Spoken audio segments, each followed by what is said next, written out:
Hi, this is Kasem. You know, music is as much a part of our childhood memories as, well, our moms. Maybe it was a lullaby to send you to sleep or a nursery rhyme to stop you from crying. Chances are the first song you ever heard was sung to you by your mother. Of course, moms don't always sing Brahms or Mother Goose. Sometimes it's something more recent, something they've been singing to themselves, something from the countdown. What are today's moms singing to their babies? To find out, join us as we count down all the biggest hits in the USA right here on Casey's Top 40. Now we're up to our request and dedication. It's from a 14-year-old girl in Mississippi named Jamie. And here's what she writes. Dear Casey, I've never been close to my mother, but I've always wanted to be. I was even jealous of my cousin and her mom because they're so close. But since the school year started, my mother and I had gotten really close. Since this is what I've always wanted, I was as happy as could be. Life was going to be great. Then, on December 13th, I was called out of third period, only to be told that my mother had been in a car accident and didn't survive. I'll never forget the chill that went up my spine when I heard the news. My mother was the backbone of our whole family. Everyone needed and depended on her. So, Casey, it would be real nice if you could fit this letter and this poem I wrote for her into your program. I'd also like to dedicate Wind Beneath My Wings. Now, here's the poem that Jamie sent along. It's titled, To My Mother. I always think of how it could be if you were still at home with me. I remember all the things you do and how no one else can fill your shoes. I get real sad when I think of your smile. Times will get easier, but it's going to be a while. You'd never believe how much I've cried. I'll never forget the morning you died. Mom, I love you. Jamie, here's your request and dedication. Thank God for you, the wind beneath my wings. Bette Midler, Wind Beneath My Wings, a request and dedication from 14-year-old Jamie in Mississippi in memory of her mother. Now we're up to our request and dedication. It comes to us from Laura, a 13-year-old Canadian girl who this year, like every other year, won't be together with her mom on Mother's Day. Here's what she writes. Dear Casey, 13 years ago I was given to two parents who I love very much. I was adopted at a very early age, 1.5 months. My real mother gave birth to me when she was only 14 years old. She was of a large family, and her parents wanted her to keep me, and they would help raise me while she finished school. Another idea or suggestion was for her to drop out of school. And the scariest one of all for me was abortion. She was extremely brave about the whole situation and made her decision very carefully. The hard part was the dirty looks and the rude comments made about her every passing day. To make matters worse, her boyfriend, my real father, left her. She was on her own, but didn't give up. Although I enjoy living where I am now, I can't help but wonder about my real mother. Where she is, what does she look like, and has she forgotten about me? I think about her every day and admire her for her courage. I know she's out there somewhere, and someday I'm going to find her. So, Casey, could you please play Come Back to Me? And, Mom, wherever you are, if you're listening, I want you to know I love you and could never forget you. Signed, Laura. Laura, here's your request and dedication. Come Back to Me, a #1 smash for Janet Jackson last summer, and a request and dedication from Laura in Canada to her birth mother, wherever she may be. Mother's Day isn't just for mothers. For many, it's for stepmothers as well. And that's what this request and dedication is all about. It comes to us from a teenager in Pennsylvania named Teresa.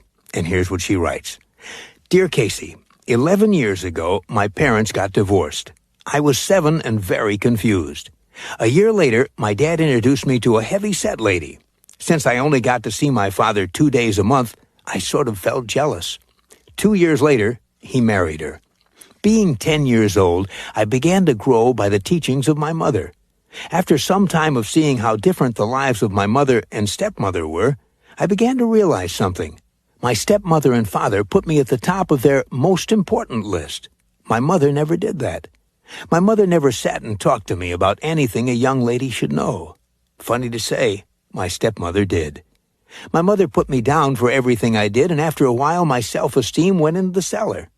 I would cry myself to sleep, hoping someone would help me. Casey, I swear my stepmother heard my pleading voice. She showed me so much love and tenderness. My stepmother has to be an angel. She saved me from the threshold of evil and turned me into a loving and tender person like herself. Now, I'm 18 years old, and I talk to her about everything. She helped me make one of my biggest fantasies come true. I'm now a college student, something I thought I could only dream about. I owe my stepmother everything. Casey, could you please play Everything I Do It For You for my stepmother, Jane Ann? Someday I want to repay her for raising me as her own. Thank you, Teresa. Teresa, here's your request and dedication.